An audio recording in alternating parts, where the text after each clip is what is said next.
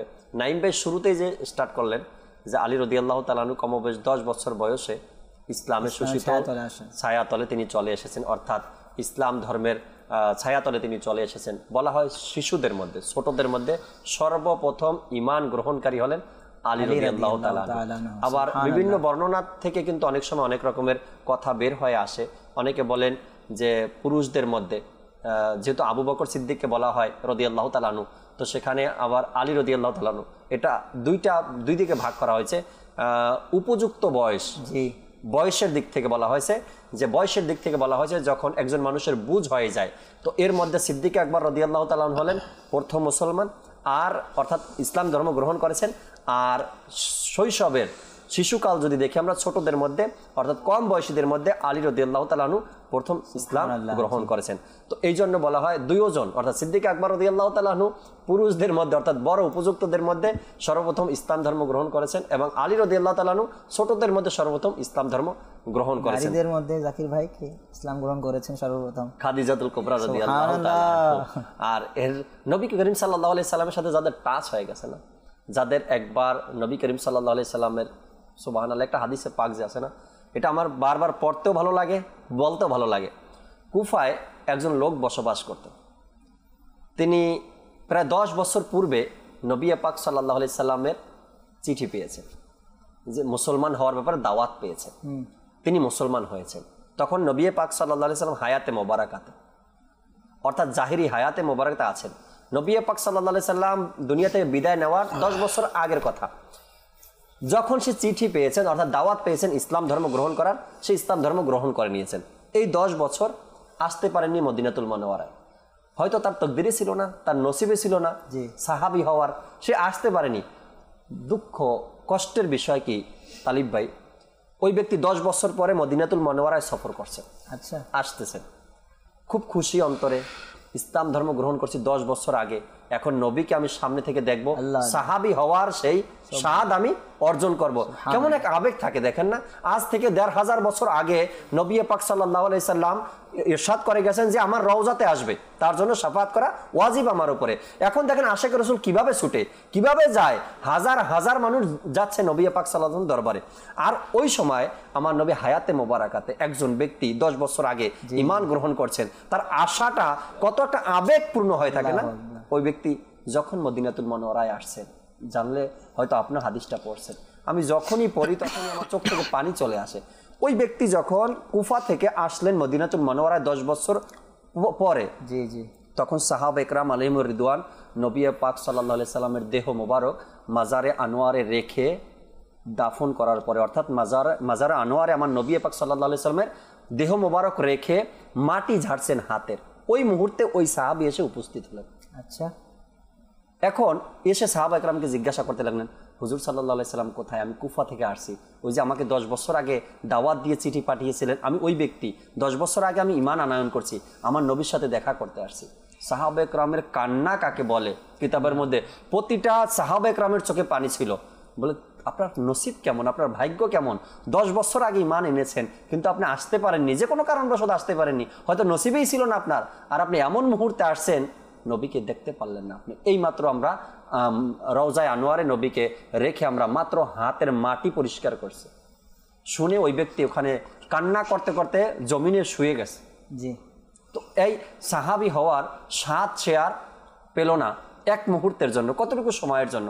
তো আল্লাহ তাবারক ওয়া তাআলার নবী সাল্লাল্লাহু আলাইহি সাল্লামের সাথে যাদের টাচ হয়ে গেছে না, যাদের সম্পর্ক হয়ে গেছে, যাদের সম্পর্ক হয়ে গিয়েছিল, তারা মর্যাদাবান হয়ে গিয়েছে, তাদের শান ও মর্যাদা বয়ান চলতেছে, চলবে ইনশাআল্লাহ তাবারক ওয়া তাআলা, কেননা তারা আমার নবী পাক সাল্লাল্লাহু আলাইহি সাল্লামের সাথে এক সম্পর্ক জুড়ে নিয়েছেন। আল্লাহ তাবারক ওয়া তাআলা আমাদেরকে এভাবে করে ইলমে দ্বীন অর্জন করা এবং সে মোতাবেক আমল করার আল্লাহ তাআলা আমাদেরকে তৌফিক দান করুন।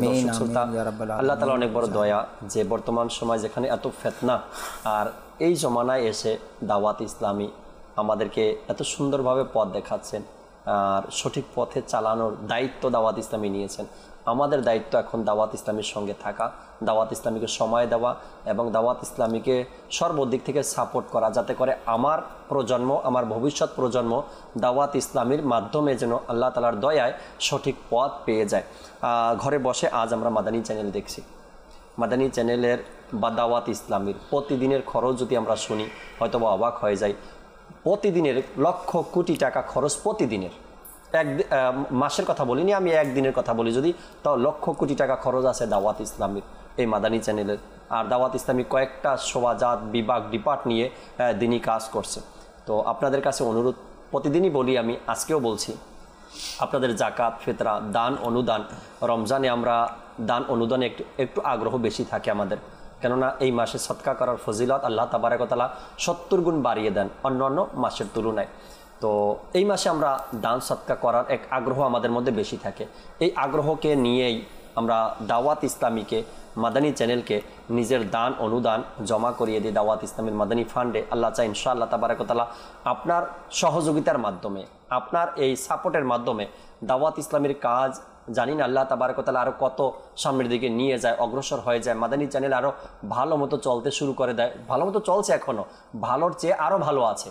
যদি ভবিষ্যতে আমরা চাই মাদানী চ্যানেল আরও ভালো কিছু করুক, তো আমাদের সহযোগিতা আপনারা যেভাবে করে আসছেন বিগত দিনগুলোতে, আশা রাখি ভবিষ্যতে এভাবে আমাদের সহযোগিতা করবেন। আমরা রমজানের আগে আমি বলছিলাম আপনাদেরকে, আপনারা চাইলে রমজানের যে কোনো একটা প্রোগ্রাম আপনাদের নিজের জন্য নিয়ে নেন, যে কল করেন কল সেন্টারকে, বা ভাই আমি মাদানী চ্যানেলের এই প্রোগ্রামটা নিতে চাই, এর যত খরচ আছে আমি বহন করতে চাই, আর এটা আমার মা বাবার ইসালে সওয়াবের উদ্দেশ্যে, আমার দাদা দাদির ইসালে সওয়াবের উদ্দেশ্যে, দাদা দাদি রেখে গেছেন, মা বাবা রেখে গেছেন সম্পদ, আর সেখান থেকে তাদের ইসালে সওয়াবের উদ্দেশ্যে আপনি খরচ করবেন।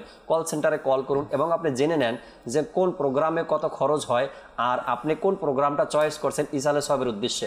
হ্যাঁ, হতে পারে আপনি 1 লাখ টাকা বা 2 লাখ টাকা বা 3 লাখ টাকা এমন খরচ হতে পারে, আর এটা আমাদের দায়িত্ব করা।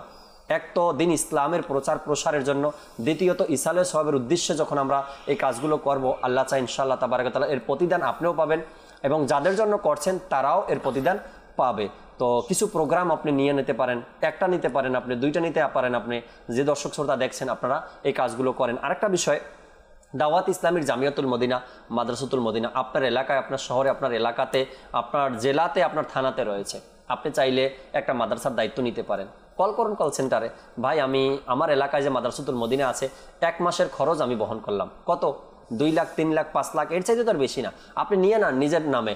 ভাই আমাকে আমার মা বাবার ইসালে সওয়াবের উদ্দেশ্যে এই মাদ্রাসা বা এই জামিয়ার 1 মাসের খরচ আমি নিলাম, আমার মোবাইল নাম্বারটা রেখে দেন এবং আপনাদের আমাকে অ্যাকাউন্ট নাম্বার দিয়ে দেন, আমি ইনশাআল্লাহ তাবারক ওয়া তাআলা আমার সুযোগ সুবিধা অনুযায়ী আমি 1 মাসের খরচ আপনাদের মাদ্রাসায় জমা করে দেব। আল্লাহ তাআলা আপনাকে দিয়েছে, আল্লাহ তাআলা নিয়ামত দিয়েছে, আর আপনার এই নিয়ামত থেকে আপনি আল্লাহ তাআলার রাস্তায় খরচ করবেন, আর এটা তো সওয়াবেরও কাজ, আর এর প্রতিদান অবশ্য দুনিয়া এবং আখেরাতে রয়েছে। তো আশা রাখি ইনশাআল্লাহ তাবারক ওয়া তাআলা এই বিষয়ে আপনারা সহযোগিতা করছেন, আরও করবেন, ভবিষ্যতে করতে থাকবেন ইনশাআল্লাহ তাবারক ওয়া তাআলা।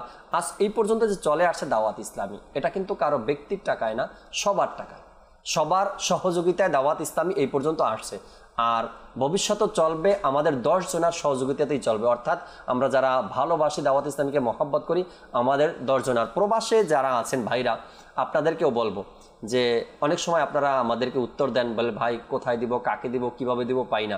বাস দাওয়াত ইসলামী, দাওয়াত ইসলামী আপনি বাড়িতে ফোন করে দেন যে আমাদের দান অনুদান যা আসে দাওয়াত ইসলামীকে দিয়ে দেন, আত্মীয় স্বজনকে যা দেওয়ার এটা দিবেন, বাকি অংশটা দাওয়াত ইসলামীকে দিবেন।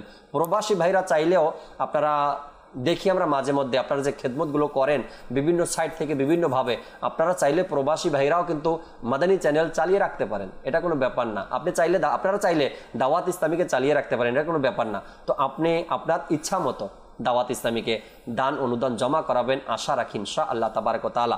আর আজকের যে বিষয় নিয়েছি আমরা আলোচনা করার জন্য, হায়দারে কাররার অর্থাৎ আলী রাদিয়াল্লাহু তাআলা আনহুর একটি উপাধি আছে শেরে খোদা। আর খুবই মজাদার ঘটনা, যেটা নাঈম ভাই শুরুতেই বর্ণনা করেছেন, কি তার জন্ম মোবারক হেরেম শরীফের ভিতরে, আর আল্লাহ নবী সাল্লাল্লাহু আলাইহি সাল্লাম সহ এক প্রসিদ্ধ উপাধি ছিল, তার উপনাম ছিল শেরে খোদা রাদিয়াল্লাহু তাআলা আনহু। আহলে সুন্নাত ওয়াল জামাতের মধ্যে অসংখ্য উলামায়ে কেরাম তাদের মুখে এটা বসে গেছে, অভ্যাস হয়ে গেছে, আলী রাদিয়াল্লাহু তাআলা আনহুর নাম যখনই নেয় তো শেরে খোদা আলী রাদিয়াল্লাহু তাআলা আনহু বলে, এভাবে না। আবার হায়দারে কাররার অনেকে বলি আমরা, যে যেভাবে বলায় অভ্যস্ত হয়ে গেছে। আহলে সুন্নাত ওয়াল জামাতের মধ্যেই পাবেন, বিশেষ করে এটা শেরে খোদা আলী রাদিয়াল্লাহু তাআলা আনহু। আচ্ছা, আহলে সুন্নাত ওয়াল জামাতের মধ্যে সাহাবা ইকরামের নাম যখন নেয়, যতটা সম্মানের সাথে, যতটা ভালোবাসার সাথে, যতটা সুন্দর শব্দের মাধ্যমে, যে উপাধিগুলো রয়েছে এর মাধ্যমে, অন্য আকীদার মধ্যে এটা পাওয়া যায় না। আল্লাহ তাআলার এক দয়া, খাস দয়া, আলহামদুলিল্লাহ। এভাবে সম্মানের সাথে নিবে না, নেবার তো রহস্য আছে। যেমন আলী রাদিয়াল্লাহু তাআলা আনহুকে জিজ্ঞেস করা হলো যে আপনি নবী পাক সাল্লাল্লাহু আলাইহি ওয়াসাল্লামকে কেমন ভালোবাসেন?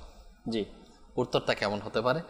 খুবই চমৎকার আলী রাদিয়াল্লাহু তাআলা উত্তর দিলেন যে আমি আমার পরিবার, জান, মাল, অর্থাৎ নিজের জানের চেয়ে তো আমি আমার নবী সাল্লাল্লাহু আলাইহি ওয়াসাল্লামকে বেশি ভালোবাসি। এমনকি কঠিন গরমের দিনে ঠান্ডা পানীয় যদি পেশ করা হয়, তাহলে সেটা আমাদের জন্য কত প্রিয়। কঠিন গরমে যদি ঠান্ডা পানীয় দেওয়া হয়, এর চেয়েতেও বেশি আমি আমার নবী সাল্লাল্লাহু আলাইহি ওয়াসাল্লামকে ভালোবাসি। তো যারা নিজের নবী, আমাদের নবী সাল্লাল্লাহু আলাইহি ওয়াসাল্লামের ভালোবাসায় জিন্দেগি অতিবাহিত করেছেন, সারা জীবন কাটিয়েছেন, নবী প্রেমে বিভোর ছিলেন, পুরা হায়াতে মোবারকা ইনারা আল্লাহ রাসূলের গোলামের মধ্যে অতিবাহিত করেছেন, যাদেরকে আল্লাহ তাআলা সম্মানিত করেছেন। আর ওই সম্মানিত ব্যক্তিবর্গের ক্ষেত্রে আদব করার শিক্ষা তো দ্বীন ইসলাম দিয়েছেন, স্বয়ং নবী পাক আলাইহিস সালাতু ওয়াসসালাম দিয়েছে। তো আমরা কেন সম্মান করব না, কেন সম্মানের সহিত নেব না? আর সম্মানের সাথে নেওয়া, তাদেরকে আদব করা, শ্রদ্ধা করা, এটা তো আলহামদুলিল্লাহ আযজা ওয়া জাল্লা এমনিতে বুজুর্গানে দিনের শিক্ষা রয়েছে, সাথে সাথে দাওয়াত ইসলামে আলহামদুলিল্লাহ আমাদের আল্লাহ তাআলার দয়া, আল্লাহ তাআলার দয়া, মাশাআল্লাহ। সাল্লু আলাল হাবিব সাল্লাল্লাহু তাআলা আলা মুহাম্মদ সাল্লাল্লাহু তাআলা আলাইহি ওয়াসাল্লাম। নেই যে কোনো ভরসা হে ভাই মোদের জীবনে।